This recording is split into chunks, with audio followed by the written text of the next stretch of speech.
I love this job. Right, you're gonna, oh, this is great. Just listen to this. A superhero who fights Islamic terror. Now, the great Frank Miller, a very famous guy, 300, Sin City, so many others, really resurrected the genre in many ways, has a new comic book called Holy Terror. It's dedicated, listen to this, to Theo Van Gogh, who was murdered by jihadist lunatics, and it pulls no punches, but it throws quite a few, actually, in displaying who the bad guys really are. It's great stuff.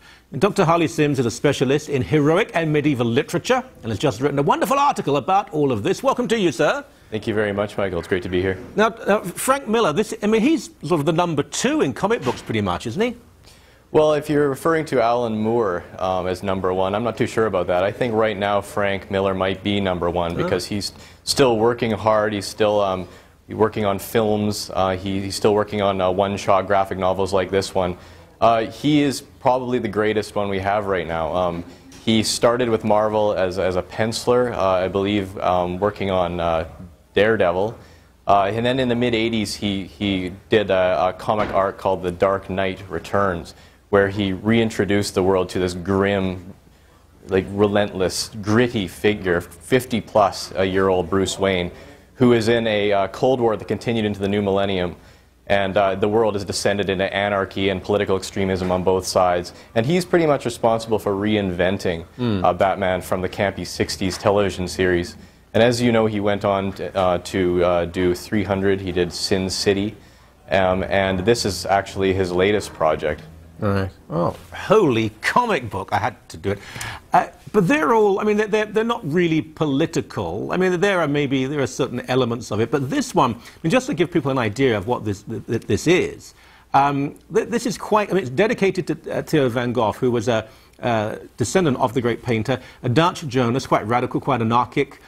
He was slaughtered in the street by a Muslim lunatic and various threats, stabbed through his, on a piece of paper, stabbed through his chest. The book quotes Muhammad or the Quran directly at the beginning about killing infidels. It is quite clearly a superhero battling not terror, but Islamic terrorism, isn't it?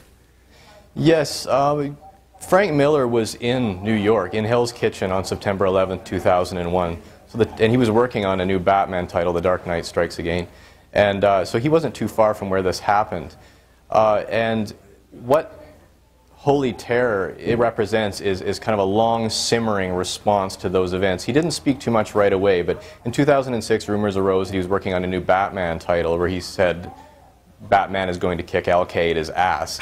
And then in 2008, he announced that the character had drifted away from Batman. It was far too violent. And it became the Fixer. And the Fixer, nevertheless, is a clear analog of Batman. There's a cat burglar who looks like Catwoman. I mean, these are clearly the same characters under different names. And Batman has been around so long, he works as an archetype. All right. I don't want to digress too much on Batman. Sure. I mean, Catwoman I can spend all day on, but anyway.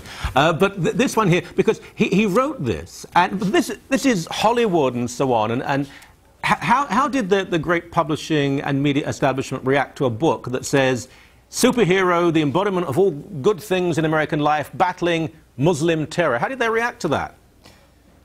People knew it was coming, and Frank Miller knew the response that it is now indeed getting. I mean, it was published yesterday. It is being lambasted. A fellow comic book writer said this is ridiculous. This back in 2006, mind you, when he found out Frank Miller was working on this. Frank Miller should just join the army. He shouldn't take his frustrations into the medium of comics. And if you just Google it, look at any article on it, people are saying this is a travesty. This is a piece of dreck. This is fodder for the anti-Islamic sect. This is absolutely awful. But the thing they're missing is that Frank Miller said this is a piece of wartime propaganda. He admitted it. And people are saying, well, you shouldn't bring, capes and spandex into a place where real lives are being lost. But I argued in the article that is extremely short-sighted. Captain America has his origins fighting Hitler. The X-Men refer routinely to the Holocaust. The Punisher broke up a pedophile ring.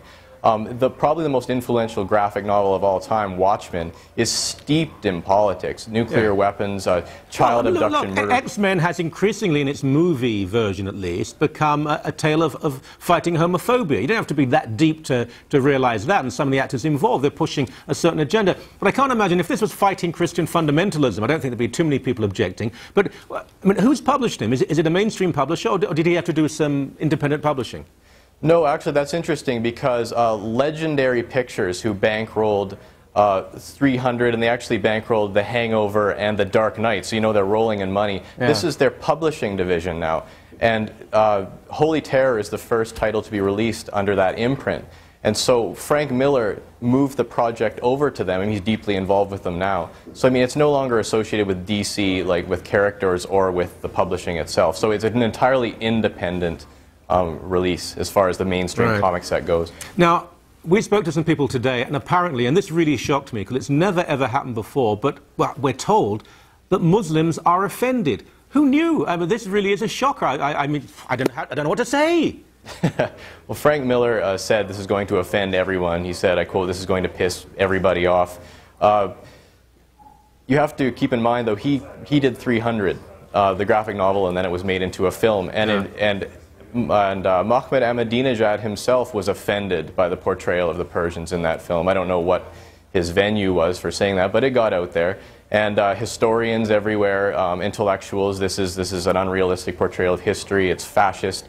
But I mean, it's criticizing the medium, the genre, for what it isn't. Frank Miller is very forthright with what he's producing. He's producing rah-rah heroism, you know, ass-kicking, that sort of thing. Sure. So it's important to read it and appreciate it for what it is, and not try to twist it into something else. Look, Ahmadinejad is being very disingenuous here. I'm sure the homoerotica of 300 was very arousing to him. I think we all know the truth about that particular individual. But wonderful book. I'm going to buy copies for everyone for Christmas. It'll fill every stocking of every friend I have. Thank you very much for your time. Wholly wonderful. Thank you. I really appreciate it, Michael.